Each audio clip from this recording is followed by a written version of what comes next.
Teresa Barnett is the mother of 3 sons, all involved in scouting. She became involved in the popcorn sale by becoming a unit colonel and then became the district colonel for the Ozark Trails Council in Springfield, Missouri. Over the 4 years Teresa has been involved, the council's gross popcorn sales have increased by 42% to $1,272,376. The average per unit sales increased by 50.7%.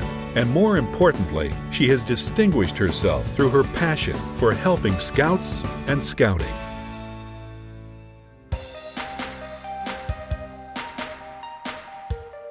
In order to help my unit colonels be successful across the district, I need, as a district colonel, need to make sure that my unit colonels are staying excited and energetic and keeping their units pumped up and going. If the adults are excited about popcorn, the kids are going to be excited about popcorn. If the adults are getting bogged down, stressed, they're not nearly as excited, then the kids are going to follow suit.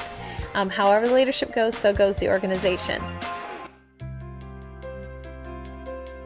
The first error that takes place a lot of times is districts and councils go towards the first willing person.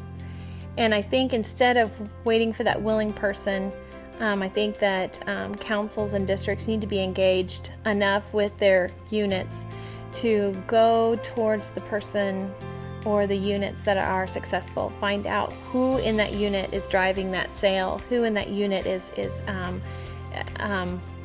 motivating those boys.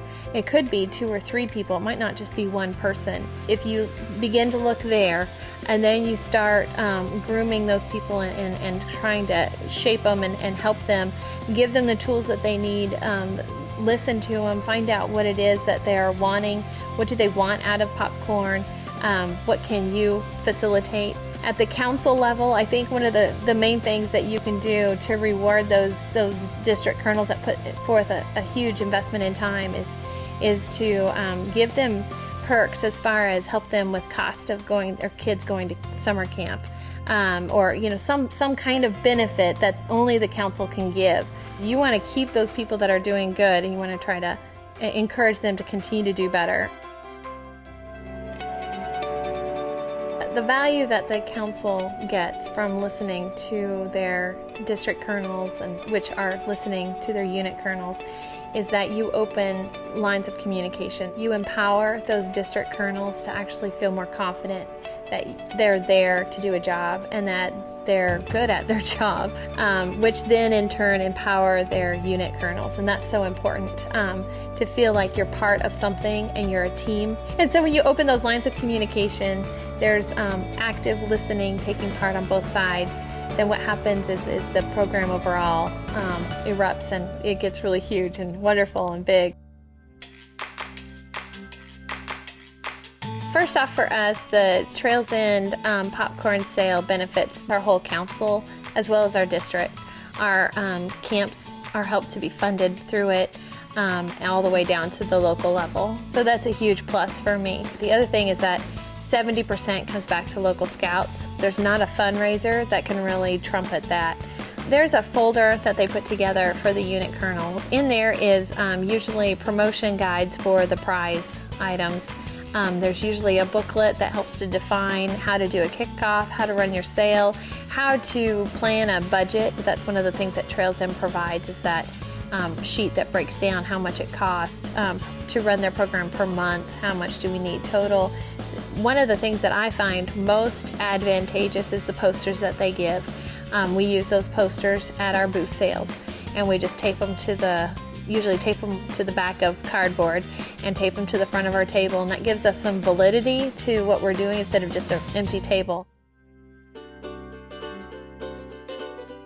When it comes to my popcorn kickoff, I need to plug in volunteers that have been successful at different approaches. My popcorn kickoff is like a mini seminar type kind of thing. What I have at the popcorn kickoff is, yes, we talk about the product, what's going to be available. We talk about the prices, but more importantly, we talk about strategy, what worked. So if I have a unit that really did an amazing job at the booth sales last year, that unit colonel is coming and talking. Last year I was able to get cooperation from my district as far as having the Boy Scouts. I had a salesman merit badge going on at the same time as my district kickoff, and that way I was able to engage the Boy Scouts and hopefully get more of those Scoutmasters there.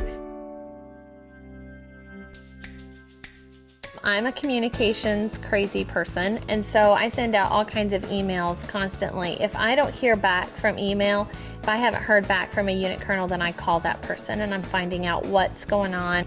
The other thing too that I've done is I've put together a spreadsheet for my unit colonels to know what they need to do at different times, different weeks.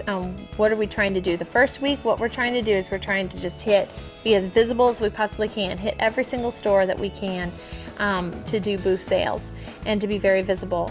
All of the kids need to hit their neighborhoods. You want to coach your unit colonel to basically be a cheerleader for their units. And so each week is another thing that they're trying to focus on and work on.